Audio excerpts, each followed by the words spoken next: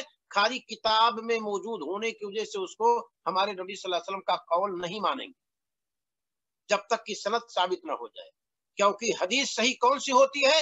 جس کے اندر یہ 5 چیزیں موجود ہوں۔ سند ہمارے نبی صلی اللہ علیہ وسلم تک متصل ہو، کٹی نہ ہو، جس نے بیان کیا ہے وہ عادل ہو، جس نے بیان کیا ہے وہ ثابت ہو، اس کے اندر کوئی شذوذ نہ ہو، اس کے اندر کوئی علت بیماری نہ ہو۔ یہ 5 شرطیں جب پائی جائیں گی تو حدیث صحیح ہوگی۔ انہی 5 شرطوں میں سے ایک جس حدیث میں نہ ہو وہ حدیث ضعیف ہو جائے گی، گرچہ سند دکھے گی، گرچہ عبارت دکھے گی، عربی میں موجود رہے گی، لیکن آپ اس پر عمل نہیں کریں گے۔ کیوں؟ کیونکہ ہمارے نبی صلی اللہ علیہ وسلم تک ثابت نہیں۔ کیا مطلب؟ سند اس کی متصل ہو رسول صلی اللہ علیہ وسلم تک، جتنے لوگوں نے بیان کیا، صحابہ نے سنا، تابعین نے سنا، تبا تابعین نے سنا، شیخ و شیخ نے سنا، شیخ نے سنا، امام بخاری نے سنا۔ اب امام بخاری سے لے کر کے نبی کریم صلی اللہ علیہ وسلم تک سند متصل ہے۔ تحقیق کیجئے تو پتہ چلتا ہے تاریخ کی کتابوں میں، ہاں یہ فلاں کے استاد ہیں، ہاں یہ فلاں کے استاد ہیں، یہ فلاں کے استاد ہیں، نام موجود ہے، درج کیا گیا۔ عادل ہو راوی، عادل کا مطلب یہ ہے مسلمان ہو، عاقل ہو، بالغ ہو، اسباب فسق خوارم مروت سے بچا ہوا ہو، پاک ہو، عاقل بالغ مسلم۔ اس کا مطلب مسلم نہ ہو تو اس کی روایت قابل قبول نہیں ہے، بالغ نہ ہو، بچہ ہو سکتا ہے بھول گیا، اس کی بات قابل قبول نہیں ہے۔